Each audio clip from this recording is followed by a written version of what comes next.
Bonsoir, Erev Tov, Shalom Aleichem à tout le monde, Beruchim Abaim sur Yeshiva Zoom. On se retrouve avec beaucoup de joie et de plaisir comme tous les lundis soirs pour un sujet de halacha. Je veux dédier le shiur de ce soir pour la refoua Shelema de Elinoa Simcha Bat Rachel Chaya Sarah, qu'Akadosh Baruch Hu lui a envoyé une refoua Shelema parmi tous les malades d'Israël. Qu'on n'entende que des bonnes nouvelles durant ce mois de Hadar Aleph. Le mois de Hadar annonce la Simcha, et donc nous espérons, Be'ezrat Hashem, pour tout le monde, seulement et uniquement des bonnes nouvelles, l'Anou Ulchol Israël. La paracha de cette semaine, Parashat Vayakhel, ouvre en ces termes. Vayakhel Moshe et Kol Adat Ben Israël. Moshe, il va rassembler tous les enfants d'Israël et il leur dit Ele advarim asher tziva Hashem lasot otam. Voici les commandements ordonnés par Akadosh Baruch Hu. 6 jours te'ase melacha, ton travail sera fait. Ubayom hashevi yelachem kodesh, et le 7e jour sera kodesh. Shabbat Shabbaton l'Hashem, c'est un jour de Shabbat, un grand Shabbat pour Hashem. Kol haosemo melacha yumat. Toute personne qui transgresse Shabbat est passible de peine de mort. Lo tevaruesh bechol moshvotechem, vous n'allumerez pas de feu dans vos demeures, beyom ha-Shabbat, le jour de Shabbat. La paracha va continuer, elle ouvre donc avec ces 3 versets, et elle va continuer à nous relater comment les enfants d'Israël ont érigé le sanctuaire, le Mishkan. La Torah va rentrer dans le moindre détail de cet édifice qui est censé accueillir la Shrina, la providence d'Akadosh Baruch Hu, la présence divine. Tous les Mefarshim s'interrogent pourquoi la construction du Mishkan est-elle précédée par l'ordonnance du Shabbat. Ce n'est pas la première fois que la Torah nous parle du Shabbat, et ce n'est pas non plus la dernière fois, mais pourquoi en introduction à la construction du Mishkan, du sanctuaire, la Torah nous parle du Shabbat. Rashi explique Igdim lahem azarat Shabbat letzivui melechet hamishkan. Ici, Moshe Rabbeinu va rappeler encore une fois l'ordre du Shabbat et il va parler du Shabbat en amont de la construction du Mishkan. L'Omar, c'est pour nous dire She'eno doche et ha-Shabbat, que la construction du Mishkan ne repousse pas Shabbat. Cela veut dire que Shabbat est supérieur à cette construction du tabernacle. La Shrina qui va résider dans le Mishkan, ce qui va apporter la bracha au Klal Israël, ce qui va apporter la proximité du peuple d'Israël à Akadosh Baruch Hu, elle a une valeur supérieure qui s'appelle le Shabbat. On ne bâtit pas le sanctuaire et tous ses ustensiles, tous les éléments qui constituent le Mishkan, on ne les bâtit pas et les construit pas, on ne les fabrique pas le jour de Shabbat. D'ailleurs, cette injonction avait déjà été écrite et rappelée dans la paracha précédente, dans la paracha de Kitissa, au chapitre 31. Là-bas, il est dit aussi, verset 12, la Torah nous parle aussi encore du Shabbat. Ach et Shabbatotai tishmou, ki ot'i beni u benechem. Et là-bas aussi, on va parler du Mishkan et de la mitzvah, le commandement du Shabbat. Dans Parashat Kitissa, le Sforno, au chapitre 31, verset 13, lorsque le Passouk dit la chose suivante, Daber, Hachem parle à Moshe, lui dit, parle aux enfants d'Israël et dis-leur, Ach et Shabbatotai tishmoru, gardez mes Shabbatot. Et Rashi explique, même si vous êtes animés de zèle et d'élan, investis pour la construction Bizrizut Hamelacha, dans le zèle, dans l'élan investi de la construction du Mishkan, Shabbat al tidachem mipanea. C'est incroyable, c'est pas le sujet de ce soir, c'est incroyable que la Torah a rappelé 2 fois dans Parashat Kitissa et dans Parashat Vayakel cette interdiction de transgresser Shabbat pour bâtir le Mishkan. Le Sforno, au chapitre 31, pardon, la suite du verset, qui hot i beni ou benechem. Parce que Shabbat est un hot, un signe qui marque l'alliance entre moi et vous, dit Akadosh Baruch Hu, Beni ou benechem, entre moi, Akadosh Baruch Hu, et vous, le clan Israël. Le Shabbat, c'est un hot. C'est un grand hot, dit Rashi. Hot gedola i benenu shebacharti bachem. C'est un grand signe qui témoigne du choix que j'ai opéré parmi les nations. Je vous ai choisi parmi les nations, explique Rashi. Le Sforno écrit au chapitre 31, verset 13, Ki ot i beni ou benechem. Ve'im tekalkelu zeot, si vous abîmez ce signe-là, ce signe qui marque l'alliance entre Akadosh Baruch Hu et le peuple d'Israël, alors en shum ta makom la sot mishkan le shochnim et torechem. Il n'y a aucune place, aucun sens à cette bâtisse que vous allez construire, ériger pour que je réside parmi vous. C'est-à-dire que le sens du Mishkan, c'est pour qu'Akadosh Baruch Hu réside au sein du clan Israël. Mais si on enfreint le Shabbat, alors Akadosh Baruch Hu dit, le Mishkan n'a plus de sens. Ça ne sert à rien de créer, de bâtir un sanctuaire.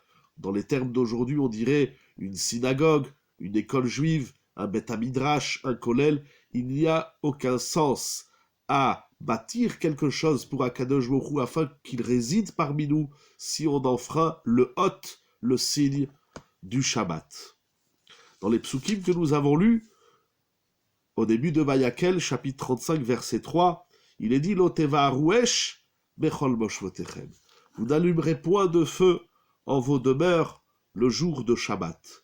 Le Baal HaTurim écrit la chose suivante. Amar Akadosh Baruch Hu. Akadosh Baruch Hu a dit Ur Sheli, mon feu, Pirouche Shel Gehinom, Shovet Bishvilchem. Gam Ur Shelachem Yeshovet.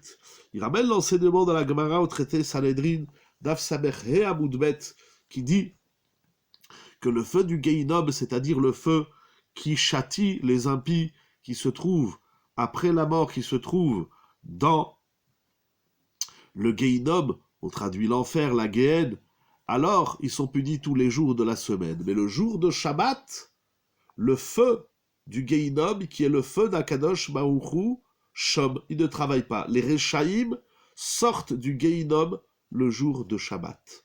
Alors Akadosh Baruch Hu dit, si mon feu ne travaille pas le jour de Shabbat, vous aussi, n'allumez pas de feu, n'enfreignez pas le jour de Shabbat en allumant un quelconque feu. C'est incroyable, c'est que le Shabbat, ce n'est pas une dimension uniquement terrienne pour les êtres que nous sommes, les êtres humains de la terre, mais c'est une notion universelle et qui va jusqu'au Gehinom, puisque même le feu du Gehinom ne travaille pas le jour de Shabbat. Il y a d'innombrables chidushim dans ces psukim, dans ces versets du Shabbat qui introduisent la construction du Mishkan, mais une des grandes idées du Rab Shalom de Belz, le Hadmour de Belz, rapporté ici dans Alim Litroufa, page 625, il ramène l'idée suivante. Il dit, le Mishkan a pour but d'expier les fautes du clan Israël. C'est-à-dire, étant donné que la Shrina, la présence d'Akadosh Baruch Hu se trouve là, se trouve au sein du clan Israël, se trouve parmi nous, alors le rapport que nous avons avec Akadosh Baruch Hu est différent. Il est très fort. Et lorsqu'un homme commet une faute, alors il se doit d'amener un sacrifice dans les conditions requises pour les sacrifices, comme c'est longuement expliqué dans le Talmud et dans la Mishnah, au traité Zevachim et autres. Et même dans la Torah, nous arrivons bientôt au livre de Vaïkra, qui débute par la loi des sacrifices des korbanot. Mais une grande question revient souvent dans les Midrashim, dans les Mefarshim. Si le sanctuaire a pour but de nous montrer la gloire divine, la gloire d'Akadosh Baruch Hu. La présence d'Hachem, le dévoilement de Dieu dans le monde. Ce qui permet à l'homme de trouver expiation de par ce rapport fort, intime, avec Akadosh Baruch Hu, il trouve expiation à ses fautes. Alors une question revient, comme je vous dis, dans les Midrashim, il y a dans la vote des Rabbi Nathan, et dans beaucoup de Midrashim, et également dans de nombreux Mefarshim, de nos jours, nous n'avons plus le Mishkan. De nos jours, nous n'avons plus les sacrifices. De nos jours, nous n'avons plus tout le travail du Kohen. Nous n'avons pas le Kohen avec ses 4 vêtements, ou le Kohen Gadol avec ses 8 vêtements, qui d'ailleurs, les vêtements du Kohen aussi expiaient les fautes du peuple d'Israël. Alors si nous n'avons plus le Mishkan, si nous n'avons plus tout le service des Kohanim et des Béné Israël investis dans ce Mishkan, qu'est-ce qui substitue le Mishkan et qu'est-ce qui nous permet d'avoir expiation à nos fautes? Eh bien, le Rav de Belz disait la chose suivante. Si la Torah a écrit Shabbat avant le Mishkan, c'est pour nous dire que le Shabbat a la même puissance que le Mishkan. On peut retrouver dans Shabbat tout ce qu'il y avait dans le Mishkan, cette proximité avec Hachem. Certes, dans une façon qui se présente différemment. Nous n'avons pas les sacrifices, nous n'avons pas le Kohen, nous n'avons pas la Kétoret, nous n'avons pas le Aaron, le Shulchan, le Mizbeach, etc. Nous n'avons rien du Mishkan. Mais la Torah, elle dit, vous avez le Shabbat. Et avec Shabbat, Kodesh, on a ce rapport fort et intime, encore une fois, avec Akadosh Baruch Hu. Et durant le Shabbat, on peut voir Akadosh Baruch Hu. Il se dévoile de façon différente et de façon plus manifeste que celle de la semaine. Et celui qui arrive, d'ailleurs les sages nous enseignent au traité Shabbat, quand la shomer Shabbat kadat, mechalelo. Tout celui qui garde le Shabbat, mechalelo, de le profaner. C'est celui qui fait attention de ne pas transgresser Shabbat. Les sages nous enseignent que le mot mechalelo, c'est un mot qui se divise en deux. Machullo, si l'homme commet des avérotes aussi grandes que la avodah zara qui a été commise du temps de la génération de Enoch, comme on voit dans Bereshit, eh bien, Kadosh Baruch Hu dit, je lui pardonne toutes ses fautes. Shabbat a la vertu, Shabbat a la magie, entre guillemets, elle s'explique bien évidemment, d'expier toutes les fautes de l'homme. Le Shabbat expie même la faute de la avodah zara. Les différentes vertus, qualités, bénéfices de Shabbat sont immenses. Depuis quelques années, Baruch Hashem, je diffuse, quand je peux, un feuillet qui s'appelle Oneg Shabbat, où j'essaye de montrer la beauté, la force et la puissance du Shabbat. Ça ne manque pas ce soir. En introduction à une halakha sur Ilchot Shabbat que nous allons voir, je voulais bien évidemment vous rappeler ces psukim. Nous avons vu au moins 3 idées. D'abord, le Shabbat est intemporel, il est universel, il dépasse même l'espace, puisque il éteint le feu du Gehinom. Shabbat est appelé lui-même Be'en Olam Haba. Shabbat nous met l'être humain dans un état olamabatique, comme j'aime dire, c'est-à-dire dans un état qui surpasse le monde matériel, le monde dans lequel nous sommes. Quand c'est Shabbat, on est dans une autre dimension. On est dans le Olam Haba et tout le monde s'y retrouve, même les Rechaïm, c'est écrit dans les Sfarim, si je ne me trompe pas, excepté ceux qui transgressent Shabbat, ceux qui ont transgressé Shabbat de leur vivant, alors là-haut, pour eux, le feu du Gehinom ne s'arrête pas. Nous espérons et nous prions pour que chaque juif respecte encore plus le Shabbat. Pour lui-même déjà, c'est important, mais également pour son entourage, mais également pour Akadosh Baruch Hu. Il dit, mon feu, le feu du Gehinom est éteint le jour du Shabbat. Alors vous, n'allumez pas de feu, pas de cigarette, pas de radio, pas de téléphone, pas d'électricité, pas de voiture, etc. Voilà, Shabbat également, comme vous dites, c'est le shalom, c'est la shlemout de l'être, de l'univers, de la création. Lorsqu'on fait Shabbat, alors on exprime cette alliance. Akadosh Baruch Hu nous a choisis, comme ça explique Rachid dans Parashat Ki Tisa, Akadosh Baruch Hu nous a choisis, nous, le peuple d'Israël parmi les nations. Pourquoi? Quelle est la différence entre nous et les autres nations et les 70 peuples du monde? Akadosh Baruch Hu dit, je vous ai choisis. Et la preuve de ce choix et l'expression de ce choix passe à travers le Shabbat. Celui qui fait Shabbat, alors tout ce qu'il fait dans la vie a un sens. Celui qui ne fait pas Shabbat, il pourrait bâtir les plus grands sanctuaires, les plus grands tabernacles, Akadosh Baruch Hu dit je ne viens pas. Akadosh Baruch Hu ne vient pas là où il y a du Chilul Shabbat, là où il y a de la profanation du Shabbat. Et enfin, selon le Midbar Kadesh rapporté dans Alim Litroufa, Shabbat promet à l'homme le plus grand des bénéfices, celui de l'expiation de ses fautes. Voilà en guise d'introduction de l'halakha que nous allons tout de suite développer à travers un shiur de notre maître, le Gaon, le génie et tzaddik Rabbeinu Ovadia Yosef, tiré de Chazon Ovadia, Shabbat Chelek Dalet, page Shin Chaf Bet. Le Chaye Adam, un des grands décisionnaires de ces derniers siècles, écrit quelque chose d'incroyable. Vous savez, un des 39 travaux, melachot, on va dire comportements interdits le jour de Shabbat, c'est Ophé et Mevachel. On n'a pas le droit Shabbat de cuire un aliment ou un liquide, de faire bouillir, chauffer un liquide ou de cuire un aliment. C'est la mélach, que ce soit dans le four, que ce soit dans le feu, que ce soit sur la gazinière, que ce soit sur toutes les sortes de feux de gazinière qu'on a aujourd'hui, électrique, pas électrique, ça ne change rien. Tout ça, c'est Assouk Shabbat. On veut faire un café, tout le monde sait, on n'a pas le droit de brancher la bouilloire et de faire chauffer de l'eau, que ce soit au micro-ondes, tous les moyens, excepté Chaba, le soleil, mais bon, on ne va pas rentrer dans Chaba ce soir. En tout cas, Shabbat, on n'a pas le droit de cuisiner. Alors la halacha, c'est très intéressant, nous allons le voir tout de suite dans la Gemara, mais la halacha, lorsqu'on parle de cuisson, on distingue entre différents ustensiles. Il y a ce qu'on appelle le kli rishon et le keli sheni. Le keli rishon, c'est-à-dire c'est ma casserole que j'ai mis sur mon feu, par exemple, pour faire cuire un aliment, un rôti, des légumes, ou pour faire bouillir de l'eau. Ça s'appelle keli rishon. Donc le keli rishon, tant qu'il est sur le feu, je n'ai rien le droit d'y mettre à l'intérieur, parce que si je mets une carotte dans un ustensile, dans une casserole qui est sur le feu, elle va finir par cuire, je ne peux pas mettre une pomme de terre, je ne peux pas mettre du poisson, de la viande, etc.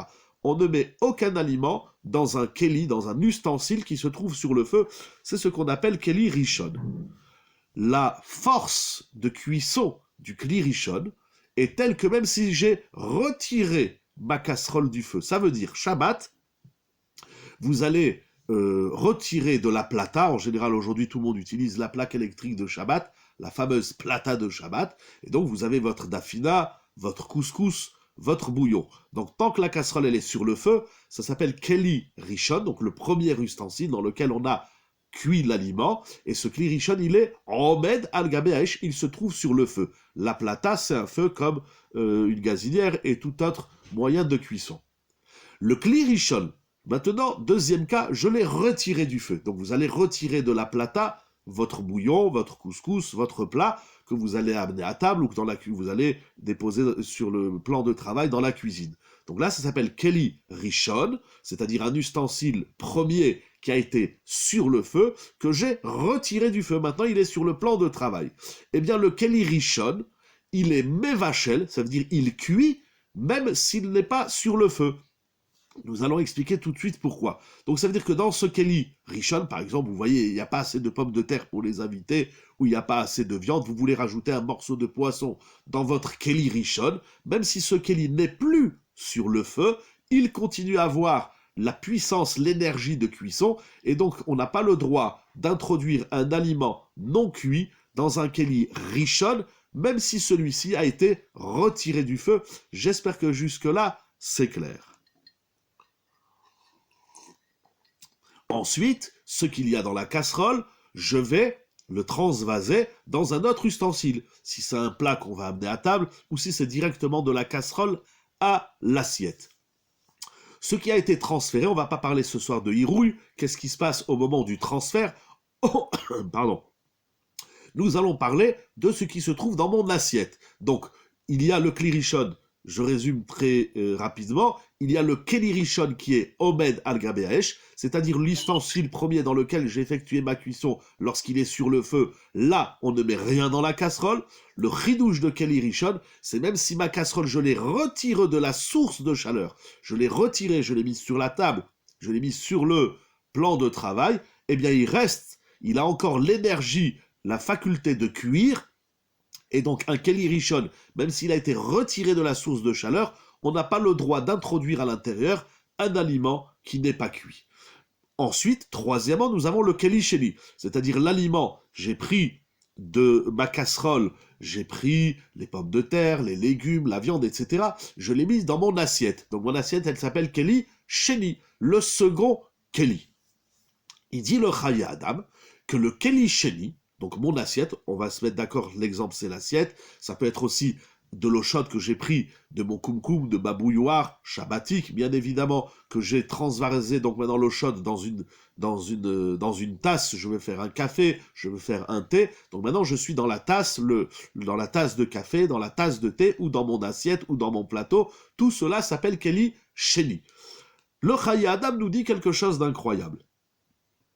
Il dit que ce keli sheni, si ce qu'il contient est chaud au point de yad nirvitbo, c'est-à-dire c'est brûlant, que si je touche avec la main, avec le doigt, je vais faire ouïe ouïe ouïe, je vais me brûler le doigt, alors il continue à avoir cette faculté, ce pouvoir de cuisson. Donc le Chayei Adam nous dit, il n'y a pas de différence entre keli rishon et keli sheni. Si mon keli sheni, ce qu'il contient est bouillant et brûlant, alors là aussi je n'ai pas le droit d'introduire, de mettre quelque chose qui n'a pas été cuit. Le keli sheni va être mevachel. Ceux qui sont d'avis du Chayei Adam vont s'appuyer notamment sur le Yereim, Rabbi Eliezer de Metz. Alors Rabbi Eliezer de Metz dit la chose suivante. Si c'est pas clair, vous me le dites, j'essaye d'être le plus clair possible, c'est un shiur de halakha, donc on va déduire ici des choses concrètes. Le Yereim, Rabbi Eliezer de Metz, il dit la chose suivante. Parce qu'en vérité, la Gemara nous dit, le Talmud nous dit qu'il y a certains aliments qu'on appelle kaleh habishul. Ce sont des aliments qui cuisent très vite. Ça peut être par exemple des épices. Alors on va mettre des épices. Les épices ne sont pas cuites. On prend des épices fraîches, on va mettre du poivre ou autre, et on va les mettre dans un keli sheni. Alors là, la Gemara, elle dit que les épices, même dans un keli sheni, cuisent. Ça cuit très vite. Ça veut dire que normalement, une cuisson, ça prend un certain temps, 10 minutes, un quart d'heure, 20 minutes, en fonction de la quantité et de la qualité de cuisson qu'on veut, ça prend un certain temps. Mais il y a des choses qui cuisent, il y a des aliments qui cuisent très vite, instantané. Dès que tu l'as mis dans l'eau chaude, en quelques instants, c'est cuit. Seulement, le Yereim, il dit un chidouche. Il dit de nos jours, nous ne savons plus ce qui s'appelle kaleh habishul ou pas. Nous n'avons pas suffisamment de connaissances telles que les sages et les maîtres du Talmud avaient. Et donc, par effet de précaution, on n'introduit rien, c'est-à-dire on n'introduit aucun aliment ou aucun liquide non cuit, même dans un keli sheni. De certains poskim qui veulent appuyer la thèse du Chayei Adam sur celle du Yereim. Nous allons voir maintenant le développement de Rav Ovadia Yosef. La Gemara, au traité Shabbat, Daf Mem Amud Bet, dit la chose suivante. Amar Rabbi Yitzchak ben Avdimi. Donc il y a un maître, Rabbi Yitzchak ben Avdimi, dit Pa'am achat nichnasti achar Rabbi lebet amechatz. J'ai suivi mon maître dans sa baignoire, c'est-à-dire que le maître se baignait. Alors les conditions de se laver Shabbat dans une baignoire d'eau chaude, c'est certainement assour. D'eau froide pour les Sfaradim, c'est moutard, pour les Ashkenazim, c'est assour. En tout cas, il dit je suis allé derrière mon maître pour le servir, il avait besoin de quelque chose. Et j'ai voulu introduire les aniachlo parchemen be'ambati. Il dit, j'ai voulu verser de l'huile dans la baignoire qui était chaude. Ve'amarli, et il m'a dit, tol bekli sheni veten. Il m'a dit, prends cette huile dans un keli sheni et tu peux la mettre dans l'eau. L'Agmara déduit, il faut voir plus approfondi l'Agmara, mais l'Agmara conclut, Shma mina keli sheni eno mevashel. L'Agmara dit que si tu prends de l'huile que tu introduis dans de l'eau chaude, si cette eau chaude, elle est dans un keli rishon, par exemple, je prends ma bouilloire, donc l'eau est bouillante, et c'est un keli rishon, la bouilloire était sur la plata, c'est donc un keli rishon. Dans ce keli rishon, je n'ai rien le droit d'introduire. Je n'ai pas le droit de mettre de l'huile si je veux de l'huile chaude. Je n'ai pas le droit de mettre du lait si je veux du lait chaud. Dans le keli rishon, on ne met rien du tout. Mais si maintenant ce keli rishon, l'eau de ma bouilloire, je l'ai transvasé dans un verre. Donc maintenant, le verre, il s'appelle Keli Sheni.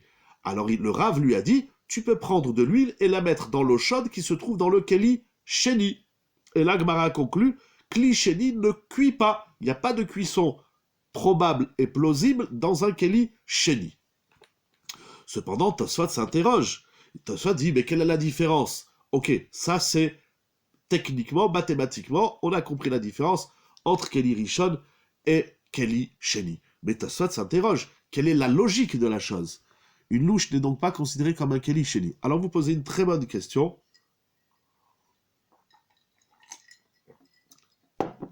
Vous posez une très bonne question, quel est le statut de la louche? Ça veut dire que, jusqu'ici, on a imaginé que j'ai mon Keli Rishon, donc par exemple ma bouilloire, et je verse directement de ma bouilloire dans un verre. Mais lorsqu'il s'agit d'une casserole, eh bien, je ne vais pas prendre la casserole et la transvaser directement dans l'assiette. Ok, on fait attention, on a une louche par exemple, ou une fourchette, on veut piquer une pomme de terre, ou une cuillère pour récupérer des haricots verts, ou tout autre aliment. Quel est le statut de la louche, de l'ustensile qui est rentré dans le Keli Rishon et qui va transvaser, qui va permettre donc de transvaser du Keli Rishon ou Keli Sheni? Alors, je ne vais pas vous faire tout le développement, ce n'est pas le sujet de ce soir. La question est très importante et très intéressante.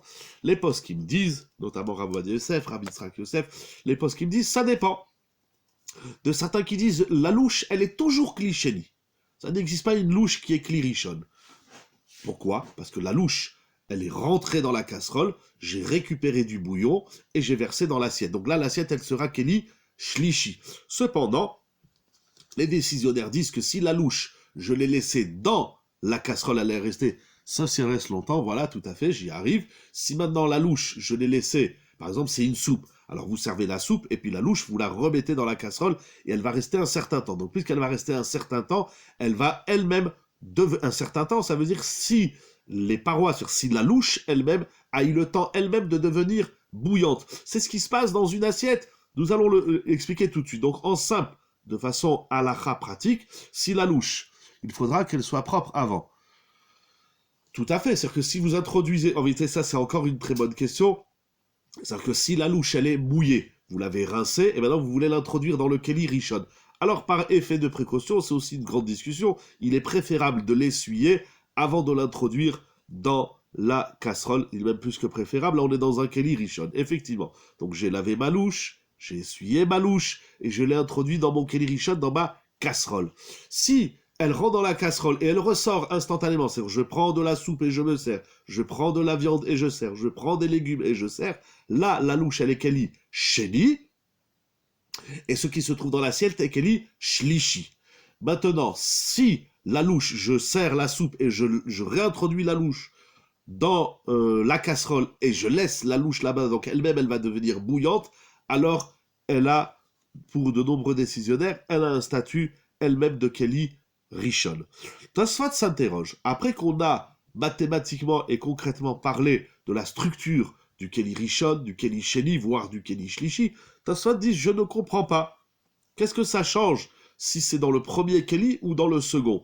Voilà que ce qui se trouve dans le second est aussi chaud. C'est ce que dit le Chayei Adam. Le Chayei Adam nous dit, mais si tu as un aliment bouillant à Yad Nichvitmo dans un Keli Sheni, il continue à être Mevachel. Or, la Gemara ne dit pas ça. La Gemara dit que Keli Sheni, ça ne cuit pas.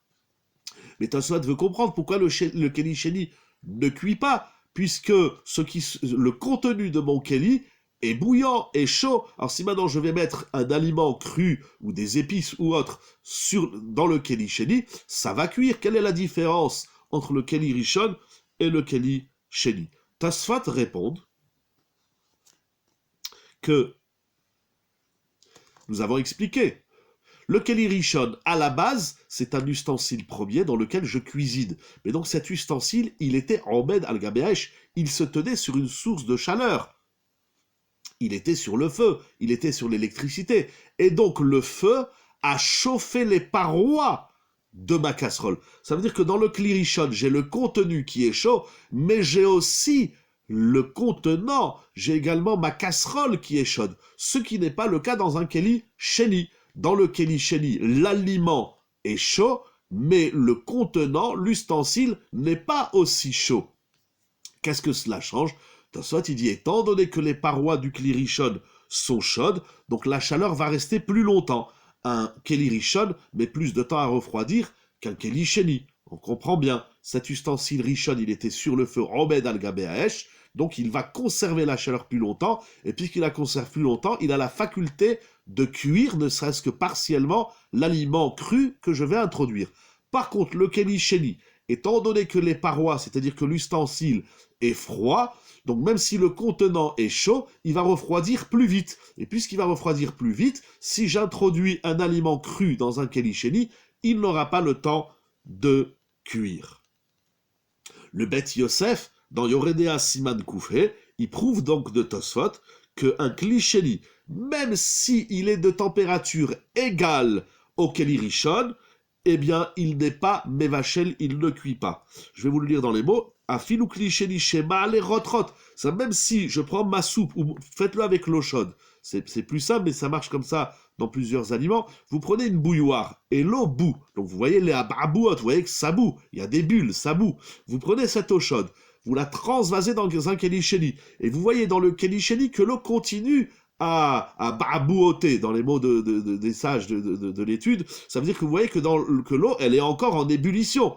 Certes, ça va se calmer très vite, comme nous avons expliqué au nom de Tosfot, étant donné que les parois sont froides, donc l'ébullition va s'arrêter. Mais il dit même dans ce temps où l'ébullition dans le Kli Sheni continue, de par l'effet naturel, ça ne s'arrête pas instantanément, malgré tout, dit le Bet Yosef, Klal Gadol Hu, nous avons une grande règle dans les lois de Shabbat, Keli Sheni Eno Bevachel Beshum Panim, le Keli Sheni ne cuit absolument pas. Alors c'est plus une question de Keli. Si, ça veut dire, même si le contenant est encore en ébullition, si je l'ai transvasé dans un Keli Sheni, et je vois dans mon Keli Sheni qu'il est brûlant, mon eau chaude, quand vous transvasez de l'eau chaude d'une bouilloire vers une tasse, l'eau, elle est bouillante. Elle est tout aussi bouillante, elle a peut-être perdu 1 degré ou 2 degrés par rapport au Keli Rishon. Si dans Keli Rishon, par exemple, c'est à 100 degrés ou 99 degrés, dans Keli Sheni, elle va, durant quelques instants, garder cette chaleur. Ça va descendre peut-être à 97. De toutes les façons, dans Shabbat, dès qu'on est au-delà de 45 degrés, voire 42 degrés, ça s'appelle Yad Solededbo. Alors Yad Nirvit, c'est un peu plus. C'est lorsque vous touchez, ça brûle. Ça brûle déjà à 45 degrés, 50 degrés. Vous touchez de l'eau chaude à 50 degrés, ça brûle le doigt, de manière générale. Donc le Bet Yosef, s'appuyant sur Tosfot, nous dit que si le Kli Sheni ne cuit pas, ne cuit absolument pas, de ce fait, même si l'aliment contenu est encore bouillant, et il est à la même température que s'il était dans un Kli Rishon, étant donné que les parois de mon Kli Sheni sont froides, elles vont refroidir plus vite l'eau chaude, dans mon exemple de l'eau chaude, et donc l'aliment cru qu'on va mettre dans le Kli Sheni n'aura pas le temps de cuire. Donc la règle dit que Kli Sheni, ce n'est pas du tout Mevachel. On a le droit d'introduire un aliment cru dans un Keli Sheni qui contient un aliment même chaud. Donc les Kalei Habichoul, ça reste un problème même en Keli Sheni, même si ça refroidit plus vite. Voilà, les Kalei Habichoul, c'est très particulier. Je ne vais pas en parler ce soir. Les Kalei Habichoul, mais en général, ce sont les tablinim, ce sont surtout qu'aujourd'hui les épices sont souvent moulus, donc ça cuit encore plus vite. Effectivement, dans un Kli Sheni, il faudra faire attention et revoir la halakha plus précisément, si on peut mettre du poivre, ou si... Alors le sel, on avait parlé une fois du sel, vous vous rappelez, lorsqu'on faisait les shiurim à la yeshiva le lundi après-midi. Alors le sel, il faut savoir, il dit Rav David Yosef qu'il y a 2 types de sel. Il y a des sels qui sont déjà cuits, il y a des sels qui ne sont pas cuits. Ça dépend de la fabrication, il faut connaître, il faut savoir l'origine de l'aliment. Donc si c'est déjà cuit, alors en bichoul, achar bichoul, mais si ce n'est pas cuit, donc il faut chaque aliment d'abord se renseigner s'il est cuit ou non, et s'il n'est pas cuit, alors il rentre dans la catégorie des Kalei Habichoul de ce qui cuit plus vite, effectivement ce sera assourd. Mais de manière générale, donc ça veut dire, je vais vous donner un exemple très concret. Vous avez pris l'eau chaude de la bouilloire. Vous voyez que dans votre bouilloire, par exemple, il ne reste pas beaucoup d'eau chaude. Alors, vous dites, c'est dommage, je vais rajouter un verre d'eau froide, comme ça va me faire plus d'eau chaude. Ça, c'est strictement assour Shabbat. Même si ma bouilloire, je l'ai retirée du feu Mais puisqu'elle est Kli Rishon, je n'ai pas le droit d'introduire à l'intérieur de l'eau froide, même si je ne vais pas par la suite remettre la bouilloire sur la plata. Le Kli Rishon, il est Mevachel, on ne met rien dans un Kli Rishon, rien qui n'est pas cuit. Si c'est déjà cuit, alors on va parler de l'autre Sougia qui s'appelle En Bishul Achar Bishul, ce qui n'est pas aussi le sujet de ce soir. Donc je veux rajouter de l'eau froide dans ma bouilloire que j'ai retirée de la plata, que je ne remettrai pas sur la plata, c'est strictement interdit le jour de Shabbat. Maintenant, j'ai transvasé, je me suis servi un café. Donc j'ai transvasé l'eau chaude de ma bouilloire dans une tasse. Maintenant, j'ai ma tasse de café ou un verre et j'ai mis de l'eau chaude et je vois que c'est trop chaud. Je veux rajouter de l'eau froide. Alors je vous pose la question pour voir si j'ai été clair. Est-ce que j'ai le droit de rajouter de l'eau froide dans un keli sheni, c'est-à-dire dans un keli qui contient de l'eau bouillante? Est-ce que j'ai le droit d'introduire de l'eau froide? Qu'est-ce que vous en pensez? Juste pour voir si j'ai été clair et qu'on ne sort pas avec des conclusions erronées. Donc tout le monde dit oui, tout le monde est d'accord. Chazak ou Baruch. Donc j'ai le droit Shabbat d'introduire de l'eau froide dans mon keli sheni, dans ma tasse. Si il n'y a plus d'eau chaude et je veux un peu plus de café, ou si je veux un petit peu refroidir mon café, j'ai le droit de mettre de l'eau froide dans mon café pour alléger sa chaleur. Attention, n'oublions pas qu'il y a le Chaye Adam qui est plus sévère, et il y a le Yereim. Alors nous allons poursuivre et voir qu'en est-il de ces deux grands décisionnaires de la halacha. Alors, le Rambam, on a parlé des épices. Le Rambam écrit manifestement dans Ilchot Shabbat au chapitre 22 halacha 6 qu'on a le droit de mettre des épices dans un kli sheni. Pourquoi? Afalpi shiur roteach, nous dit le Rambam. Même si mon kli sheni, il est bouillant, il est brûlant, ça veut dire que j'ai mis un morceau de viande ou de légumes dans mon assiette qui est kli sheni, même si c'est encore bouillant, des fois on peut pas manger. Vous faites ça avec la soupe.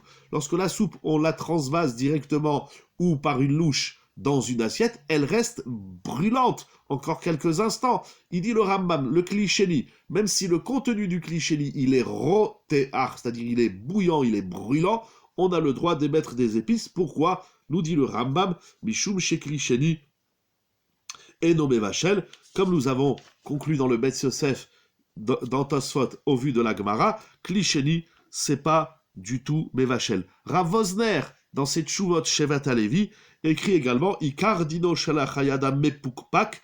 Le Rav Vosner dit: je ne comprends pas la conclusion du Chayadam. Pourquoi le Chayadam est si sévère alors que la Gemara nous a dit clairement, c'est clair dans le Talmud, c'est une halakha claire, Shmamina, Kli sheni eno mevachel.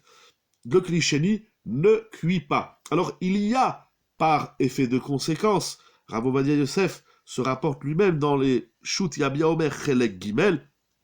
Nous approchons de Pessah. Ah, pardon, alors j'ai pas eu le temps de lire la question. Excusez-moi, si vous voulez la renvoyer.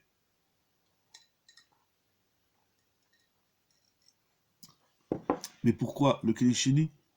Mais encore une fois, le Keli Sheni, il n'est pas Mevachel, parce que le contenant, c'est-à-dire l'ustensile, parce que pour cuire, il faut un certain temps.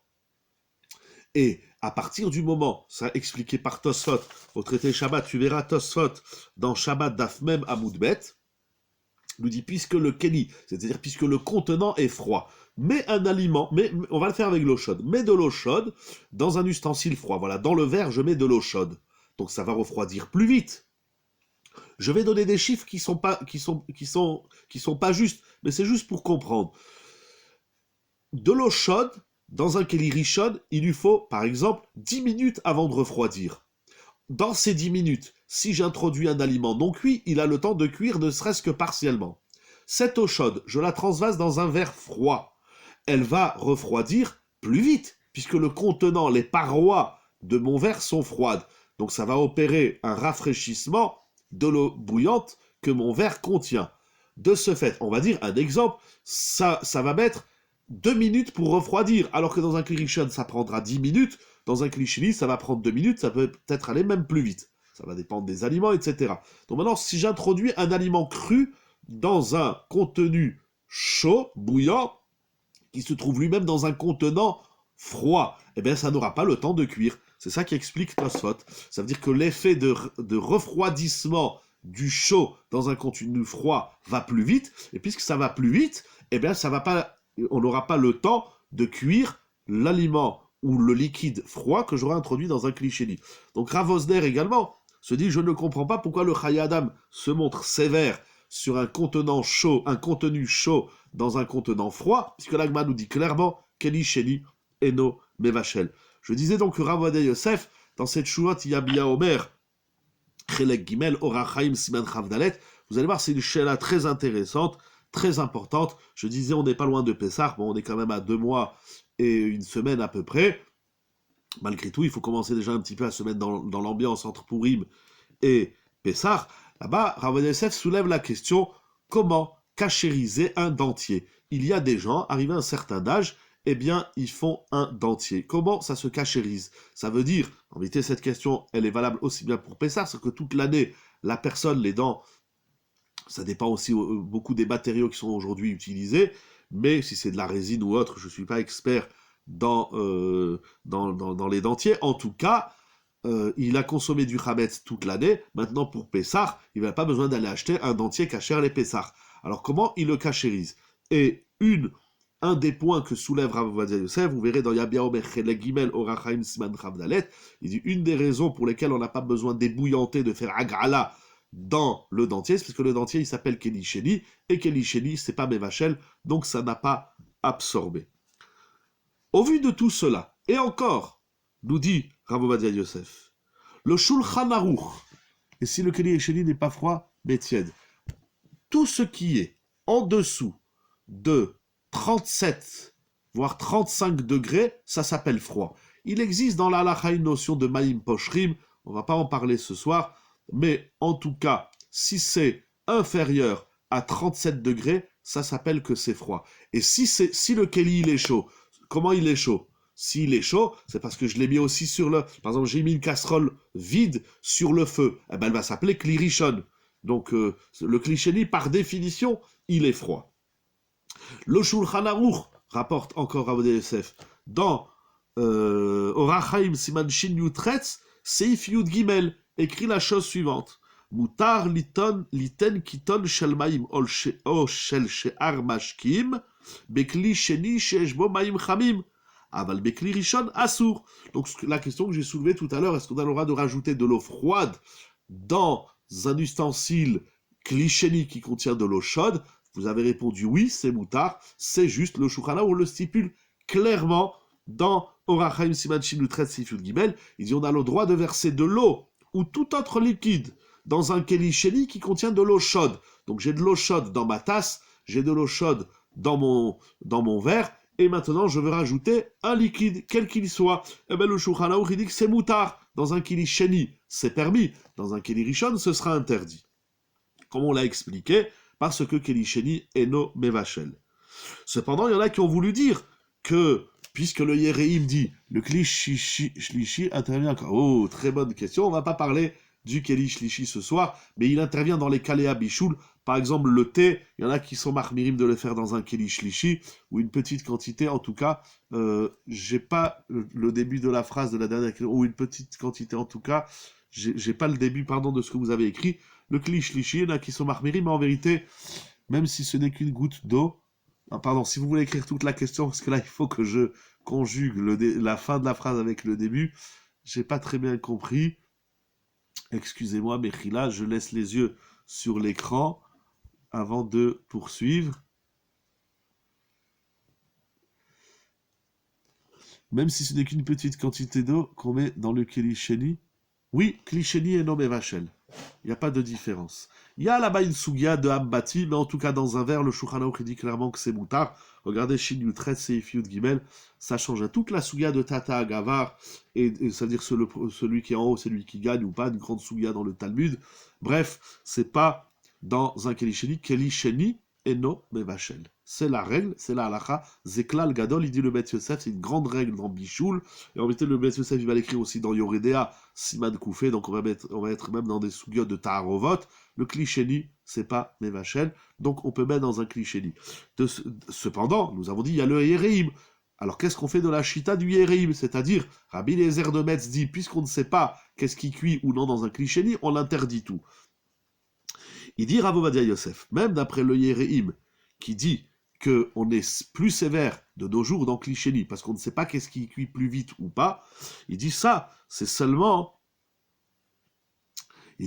peut-être seulement certains aliments, mais un liquide, même pour le Yereim, même pour Rabbi Eliezer de Metz, mettre de l'eau froide dans de l'eau chaude qui est dans un Clichéni, ou mettre de l'huile dans de l'eau chaude, ou par exemple, voilà, vous faites votre soupe, donc vous savez votre soupe du Kli Rishon, vous la transvasez dans un Kli Sheni.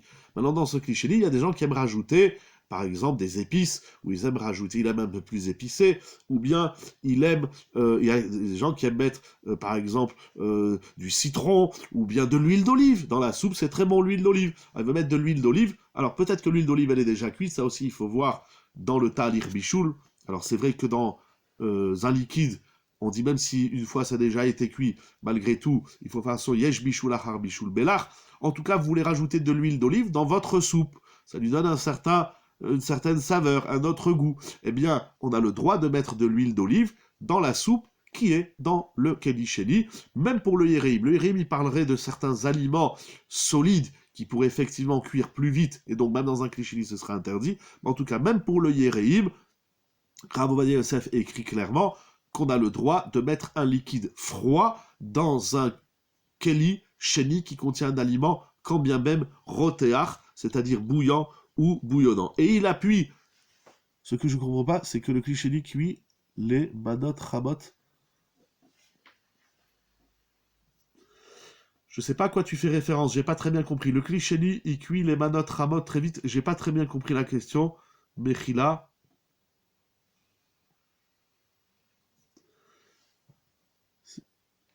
Ah bon, voilà, c'est très bien, vous vous posez des questions, vous vous répondez, c'est très bien. J'ai dit ce soir, je ne parle pas du hirouille, il ne faut pas oublier, c'est-à-dire qu'il y a, voilà, le cliché, ce qui est clair, c'est encore une fois, les pâtes instantanées. Non mais les pâtes instantanées, quand vous les mettez dans un cliché, les pâtes instantanées, alors il faut que je réfléchisse, les pâtes instantanées, c'est-à-dire que c'est des... Est-ce qu'elles ne sont pas déjà cuites auparavant? C'est une première question.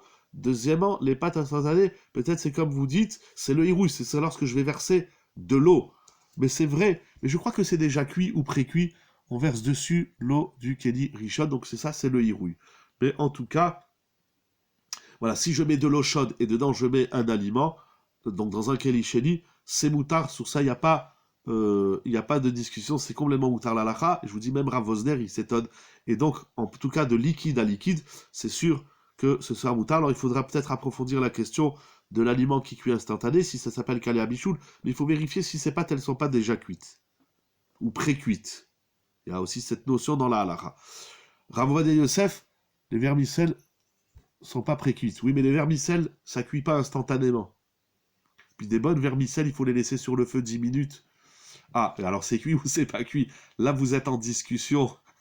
Razak, c'est très intéressant. Il faut vérifier. Je connais pas la Metsiout, je le dis dans le sel parce que je l'ai lu clairement dans Halacha Broura.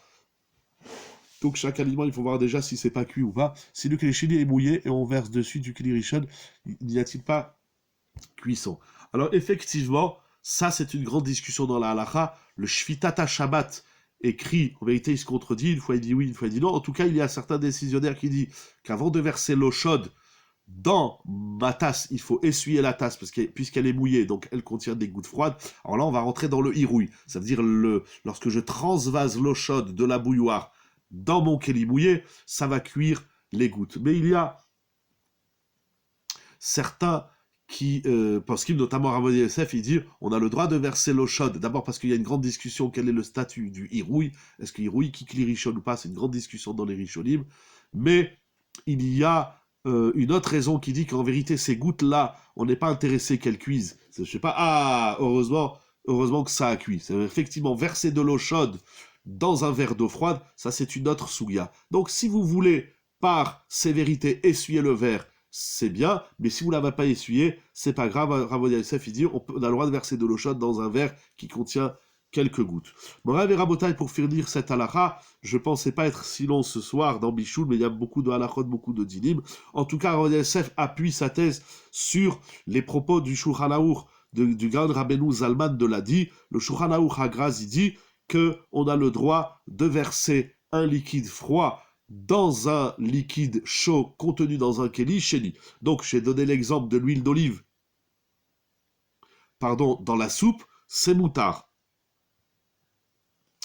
Alors, bien que Rav Yosef va ramener que le Tiferet Israël, le Tzlach, le Kafachaim sont mahmirim, ils disent non, on ne verse pas de l'eau froide dans un keli sheni. Donc si le thé ou le café sont trop chauds, on ne met pas de l'eau froide. Il y a de nombreux décisionnaires, même si Rav Wosner aussi s'exclame et ne comprend pas, exclame son incompréhension de ce psak. Rav Yosef va dans le sens de Rav Wosner et ils disent que c'est complètement permis, telle également l'opinion du Minchat Yitzhak et beaucoup d'autres décisionnaires de la halacha.